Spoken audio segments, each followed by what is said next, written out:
Hello, and thank you for your interest in AAA dog training and consulting.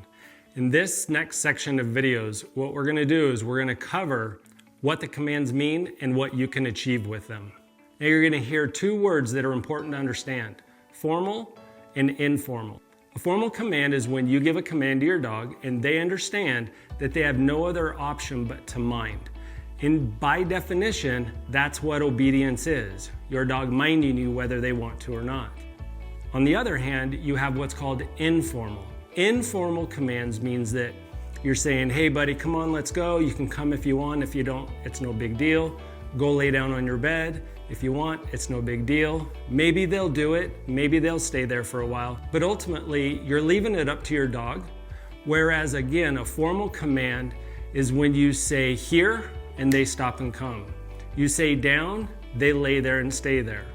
When you have your dog on a leash, they stay on your left side.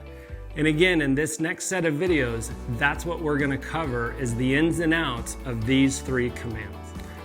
Heeling, or walking your dog on a leash. It's not just about teaching your dog not to pull. What we want to do is we want to teach your dog to walk in migration mode. What that means is that in migration mode, they're following the leader, going from point A to point B with the sole purpose of going from point A to point B. When a dog is not in migration mode, they're either hunting or they're tracking. Hunting is when they're looking for prey and looking for threats, and because they chose to be in that mode, if they see prey or they see a threat, they're the ones that make the decision on whether to bark at it or chase it. When you see your dog's nose go up into the air and they catch a scent, now they're tracking and their goal is to go find the source of that smell. So you can see the importance of migration mode.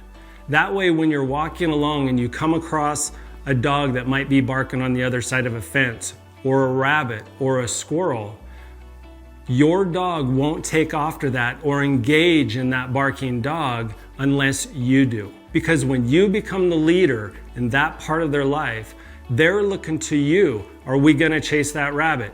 Are we gonna go engage that dog behind a fence? Are we gonna chase that squirrel up the tree? As long as you don't chase the rabbit or the squirrel or engage the dog behind the fence, your dog won't.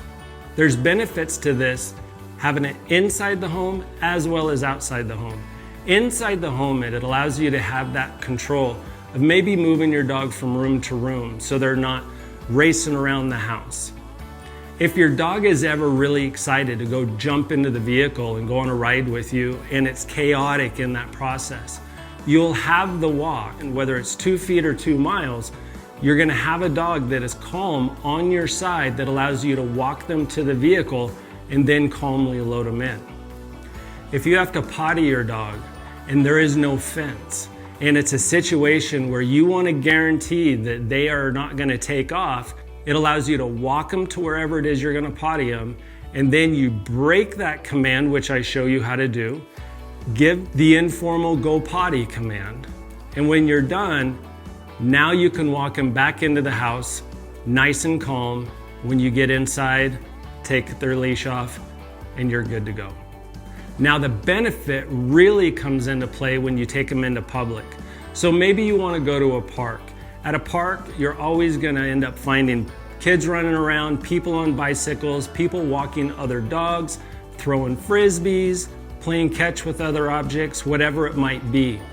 Some of you might have a dog that wants to go engage into all of that, which makes it very difficult for you to handle. But again, because you're walking your dog in migration mode, your dog is staying at your left side, taking all of that in, but looking to you to know when you're gonna go join any of that if you are.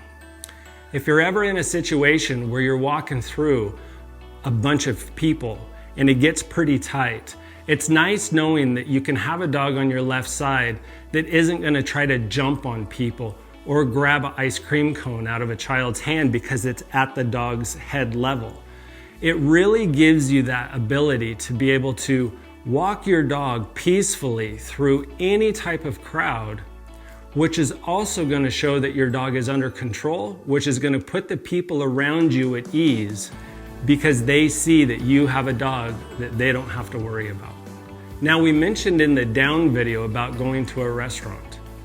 When you have a walk, it also is important to be able to walk maybe through a restaurant or by people that already have food on their table and not have your dog check out their food or smell the people when you're walking by.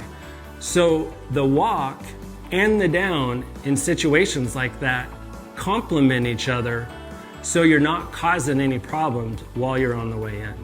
Now, if you think that this command is something that can benefit you, please feel free to give us a call here at AAA Dog Training and Consulting at 307-254-8356.